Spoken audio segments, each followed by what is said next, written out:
Cae el sol en Abu Dhabi, la temporada ha terminado, pero en la pista el silencio esconde un secreto. Totalmente. Mientras la mayoría de los equipos, los pilotos, ya pensaban en sus vacaciones, en el asfalto se estaba gestando el futuro. Tuvimos el primer vistazo real, tangible, a lo que se viene en 2026. Exacto. Hoy no vamos a hablar de una carrera, sino de algo que, podría ser mucho más decisivo. Sí, estamos hablando de la primera prueba colectiva para las revolucionarias reglas de 2026. Una jornada que a simple vista podría parecer algo confusa, pero que esconde las primeras claves de la próxima era de la F1. Así es, y para eso estamos aquí. Con base en un análisis detallado de lo que sucedió en esa prueba, vamos a cubrir la tecnología, los equipos y, sobre todo, los datos que se recopilaron. La misión, digamos, es descifrar qué nos dice realmente este test. Justo.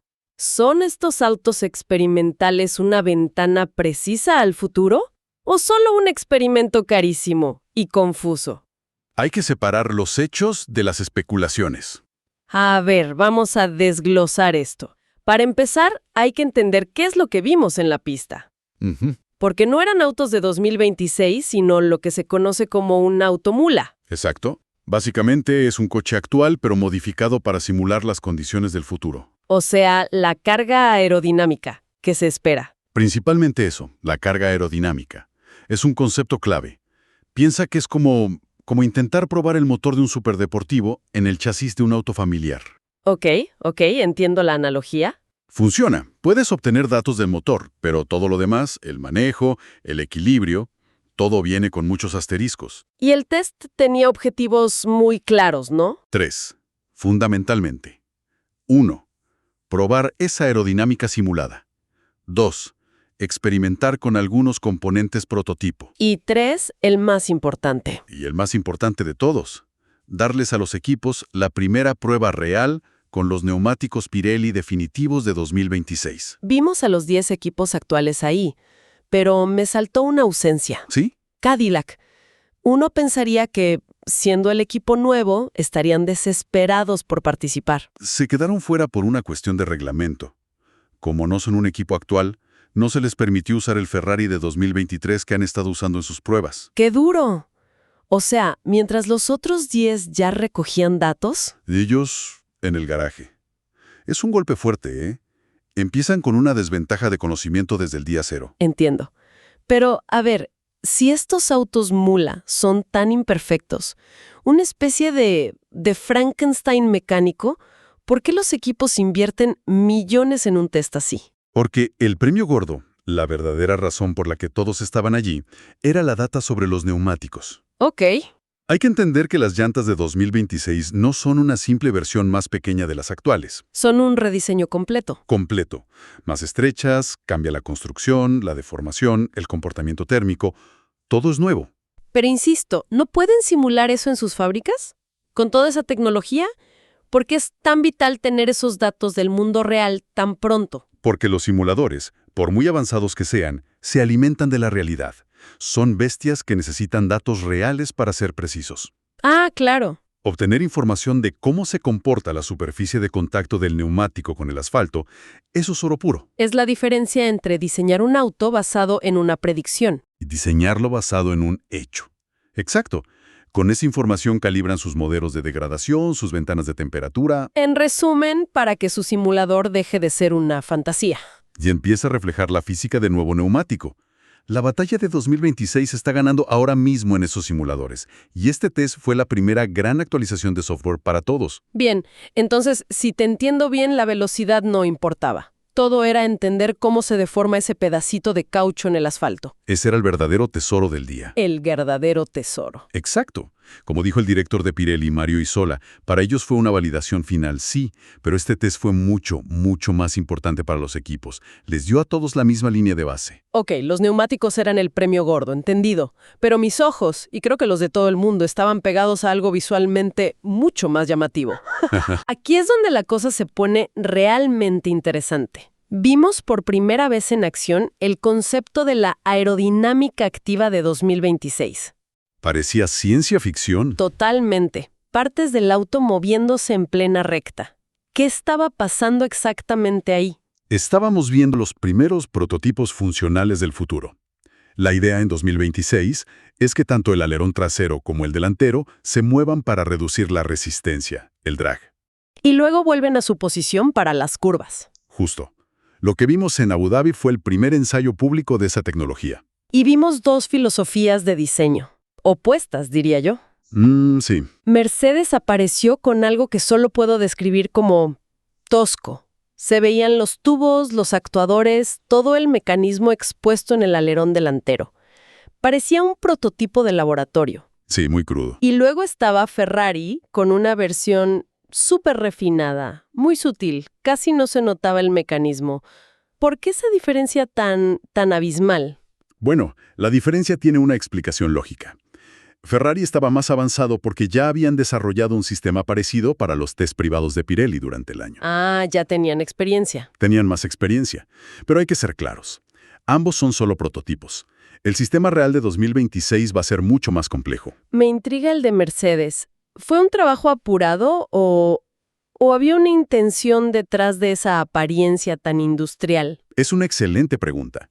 Podría ser que estén un paso por detrás en el refinamiento. Sí, o como sugieres, podría ser deliberado. ¿Para qué? Un diseño feo y expuesto te permite poner sensores y cámaras de una forma que un diseño integrado y bonito no te deja. O sea, priorizar la recolección de datos puros. Quizás. Priorizar los datos sobre la elegancia en esta primera fase. Lo que es seguro es que ambos demostraron tener un sistema funcional, y eso ya es interesante. Y esa posición nos lleva a uno de los detalles más curiosos del test. Ajá. Un misterioso límite de velocidad. Esta es la parte que no me cierra. Tienes los autos más avanzados del mundo y les dices que vayan más despacio. Un límite de 300 kilómetros por hora. Exacto. ¿Por qué limitar lo que define a la Fórmula 1? La velocidad máxima. Aquí es donde se revela la verdadera complejidad de este test. El límite no tenía nada que ver con la seguridad, como algunos pensaron. No. No había miedo de que los autos se desarmaran. La razón era puramente aerodinámica. ¿Cómo es eso? A ver, para simular la baja resistencia al avance de 2026, a los ortos mula se les permitió usar el DRS, el alerón trasero, en casi todas las rectas. No solo en las zonas designadas. Correcto. El problema es que en un automula normal solo abres el alerón trasero. Y eso genera un desequilibrio brutal. Brutal. Quitas muchísima carga de atrás, pero mantienes toda la carga delante. El resultado es que el eje delantero se sobrecarga masivamente. Espera, eso suena increíblemente peligroso. ¿No corren el riesgo de perder el control si el auto se vuelve tan inestable a más de 300? Exacto. El coche se vuelve muy difícil de conducir. Y lo más importante para el test, los datos de los neumáticos se contaminan. Ah, claro. No puedes obtener una lectura limpia de los neumáticos si el balance del coche no se parece nada al real. Por eso el límite de velocidad. Para mitigar ese desequilibrio. A menor velocidad, menor carga y, por tanto, el desequilibrio es menos extremo. Fue un compromiso para obtener datos más limpios. De acuerdo, un compromiso. Pero entonces, si Mercedes y Ferrari tenían sus alerones delanteros activos, podían abrirlos al mismo tiempo que el trasero. Para reequilibrar el coche.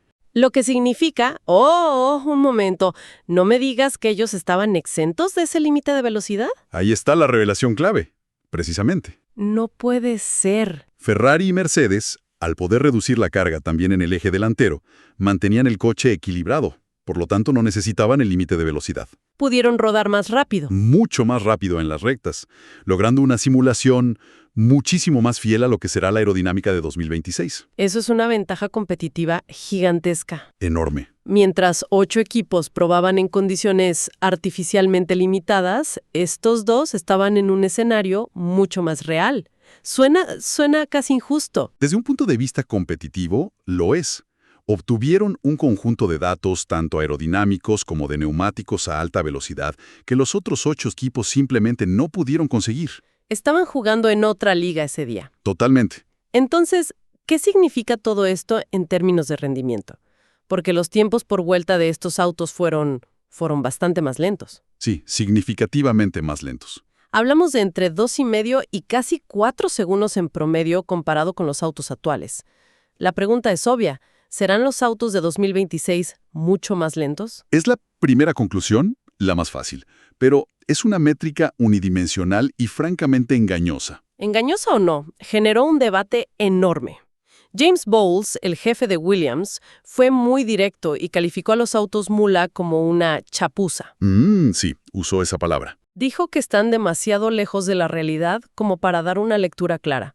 A ver, cuando un jefe de equipo dice algo así, es difícil no tomarlo en serio. La opinión de Bowles tiene mucho sentido, pero depende del cristal con que se mire. ¿Cómo así? Si tu objetivo era salir de Abu Dhabi con una idea clara del rendimiento de tu auto de 2026, entonces sí, el test fue una chapuza absoluta, una pérdida de tiempo. Pero ese no era el objetivo. Nunca fue el objetivo. Los tiempos por vuelta, aunque lentos, están más o menos en el rango que la FIA esperaba. La realidad es que hay que entender las enormes limitaciones de estos autos. ¿Cuáles son esas otras limitaciones, más allá de la aerodinámica? Son varias y muy importantes. Primero, la suspensión y la altura del coche. Se espera que los autos de 2026 rueden más altos. Lo que cambia todo el efecto suelo. Por completo.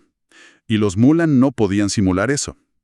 Pero la limitación más grande, por mucho, no fue aerodinámica. ¿Te refieres a la unidad de potencia? Exacto. Usaron los motores actuales. Probar para 2026 sin el motor de 2026 es como probar un smartphone nuevo con la batería de un modelo de hace 10 años. Jaja, claro. Puedes probar la pantalla, los botones, pero no tienes idea de cómo será la experiencia central. Y la experiencia central será la gestión de la energía eléctrica. Totalmente. La forma en que los pilotos tendrán que cosechar y desplegar esa energía requerirá una técnica de pilotaje totalmente nueva, y nada de eso se pudo siquiera empezar a explorar. Entonces, si eran una chapuza para medir el rendimiento y no podían probar el motor, vuelvo a la pregunta de Bowles, ¿no fue un ejercicio inútil? Decidía en encontrar el setup perfecto o marcar la vuelta rápida. El objetivo era uno, y solo uno: proporcionar a todos los equipos, a la vez, un primer set de datos del mundo real sobre los neumáticos definitivos de 2026. Es la Primera pieza real del rompecabezas. Es la primera pieza real y tangible que todos pueden usar ahora para validar y corregir sus modelos virtuales. Fue un sacrificio necesario para obtener esa información fundamental. De acuerdo. Recapitulando, este primer test nos dejó varias cosas. Las primeras imágenes de alerones delanteros activos. Con Ferrari y Mercedes mostrando sus cartas. Y una potencial ventaja inicial, sí. También un vistazo a los nuevos diseños de llantas. Vimos a McLaren y Williams probando prototipos sin tapacubos. ¿Cierto? Y sobre todo, la confirmación de que la guerra de 2026 ya empezó en los simuladores y ahora está alimentada por los datos reales de estos nuevos neumáticos. Precisamente. El test de Abu Dhabi fue una historia de aproximaciones y compromisos. Una chapuza, si quieres usar esa palabra, pero una chapuza necesaria. Me gusta ese término. Demostró que aunque la batalla de desarrollo real ocurre a puerta cerrada, la carrera armamentista ya se hizo pública.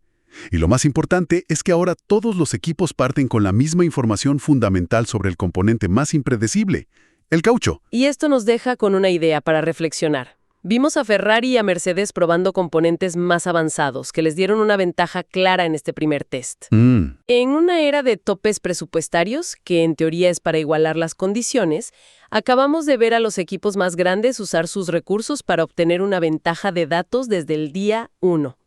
Con un cambio de reglas tan masivo, ¿podría un comienzo temprano como este crear una brecha de conocimiento que los equipos más pequeños nunca podrán cerrar, definiendo así la nueva era incluso antes de que empiece oficialmente?